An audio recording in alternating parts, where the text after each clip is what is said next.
तेरे बॉस को अच्छे से पता है ना कि पिछले हफ्ते तेरी शादी हुई है, फिर भी तुझे 4 दिन के लिए पुणे भेज रहा है। बता, ये कोई बात है? नौकरी है माँ, जाना तो पड़ेगा ना।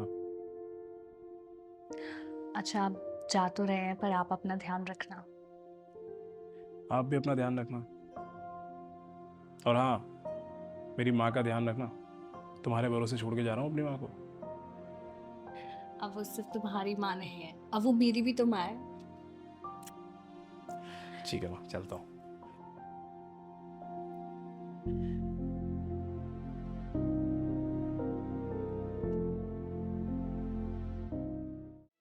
माँ जी, खाने का टाइम हो गया है। आज मैं चाहती हूँ कि आपकी पसंद का कुछ बनाऊं। बताइए क्या पसंद है आपको? अरे बेटा, तू अपनी पसंद का बना ले ना।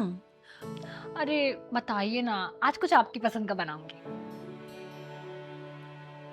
मेरी पसंद?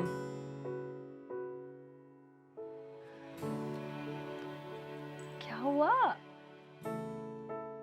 अरे बेटा, मुझे तो याद भी नहीं है कि मेरी पसंद क्या है खाने में। यहाँ सबकी पसंद का ध्यान रखते रखते ना अपनी पसंद में भूल गई हूँ। ये क्या कह रही है माँ जी आप? अपनी पसंद नापसंद तो सबको पता होनी चाहिए। आपको यही याद नहीं है कि आपको खाने में क्या पसंद है? बात तो तेरी सही है बेटा। हाँ, जब छोटी थी ना मैं, तो मुझे सांभर बहुत पसंद था और मेरी मम्मी हर संडे बनाती थी। लेकिन जब शादी करके यहाँ आई ना, यहाँ किसी को सांभर पसंद नहीं था, तो बस फिर कभी बनाया ही नहीं। सबकी पसंद का ध्यान रखते रखते ना कब मैं सांभर को भूल गई, मुझे याद भी नहीं। और सच कहूँ तो अब तो मुझे पता भी नहीं है कि सांभर बनता कैसे है। तुझे तो पता है बेटा, हम औरतों की ज़िंदगी ऐसी ही होती है। शादी के बाद सास ससुर पति बस इनके चारों तरफ ही घूमती है। जो इनको पसंद है वही हम पसंद कर लेते हैं। वैसे भी बड़े बूढ़े कहते हैं कि औरत की ज़िंदगी ऐसी होनी चाहिए, बच्चे और पति, बस इनकी पसंद का ख्याल रखना।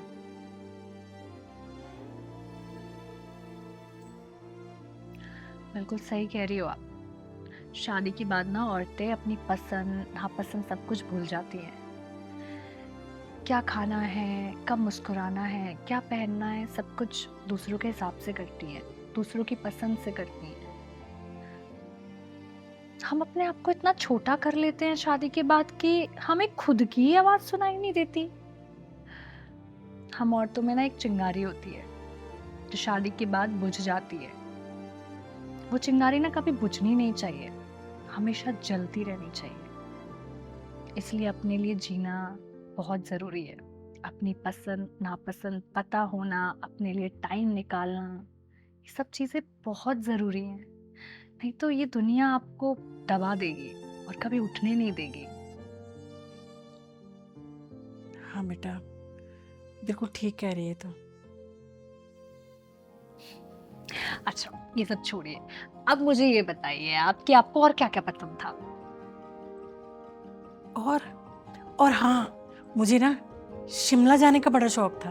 पहाड़ों में घूमने का, ठंडी हवाओं में, और साथ में ना मुझे ऐसा लगता था कि मैं ना पॉपकॉर्न खाते हुए ना पिक्चर देखूं और खूब मस्ती करूं।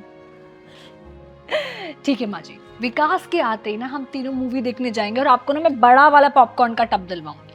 सच? हाँ, और विकास को छुट्टी मिली तो ठीक है, हम तीनों शिमला जाएंगे। अगर छुट्टी नहीं मिली तो हम दोनों जाएंगे। दोनों जने बस? हाँ। हाँ। बहुत ही भूख लग रही है, मैं कुछ खाना बना लेती हूँ।